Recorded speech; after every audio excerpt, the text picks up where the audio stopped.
Welcome, doctors.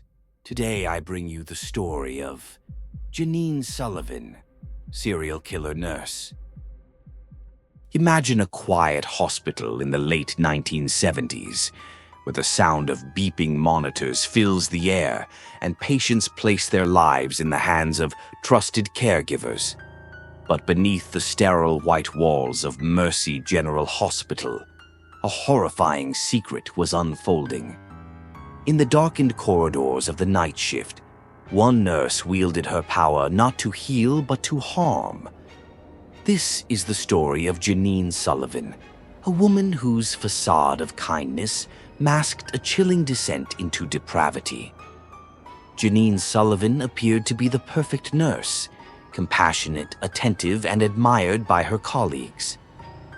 Born in a small Midwestern town, she was a model citizen destined for a life of service. But lurking beneath her warm exterior was a darkness no one could imagine. By all accounts, Janine's early life was unremarkable. She excelled in school, particularly in science, and worked tirelessly to achieve her dream of becoming a nurse. After graduating with honors, she joined Mercy General Hospital, a highly regarded institution in her community. But behind her carefully constructed facade was a predator with an insatiable need for control and death. The nightmare began in 1979 when Janine transitioned to the night shift in the hospital's intensive care unit. Initially, the deaths seemed natural: elderly patients, terminally ill cases. Janine knew exactly how to choose her victims. But as investigators would later uncover, she had been using her medical expertise to mask a chilling spree of murders. Her weapon of choice? Potassium chloride.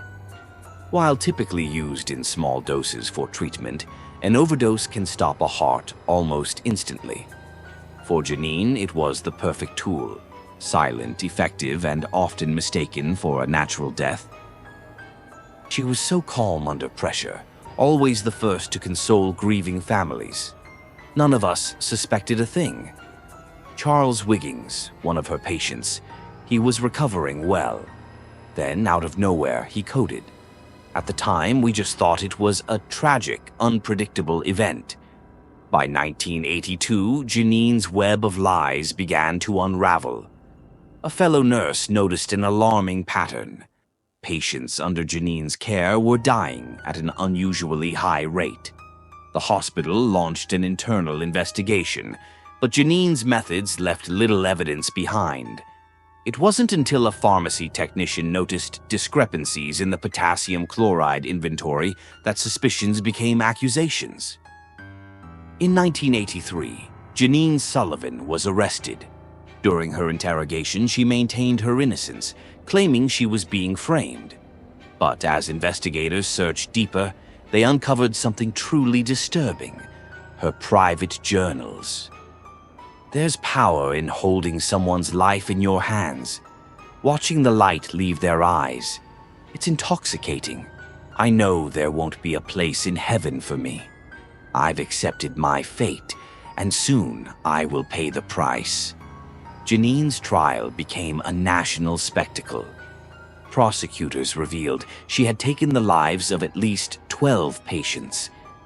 But some believe the true number could be far higher. For the families of her victims, the betrayal was unimaginable. In 1984, Janine Sullivan was convicted of multiple counts of first-degree murder and sentenced to life in prison without parole. Now serving her sentence in a maximum security prison, Janine Sullivan remains a grim reminder that evil can hide in plain sight. Her story raises troubling questions about the systems meant to protect us and the monsters that sometimes slip through the cracks. How many other shadows hide behind the walls of trust? Remember, not every smile is as innocent as it seems. What do you think drives someone like Janine Sullivan to commit such unspeakable acts? Let me know your thoughts in the comments. Don't forget to like this video, hit that subscribe button, and share your ideas for more stories I should cover. Thank you for watching, and stay tuned for more true horror stories.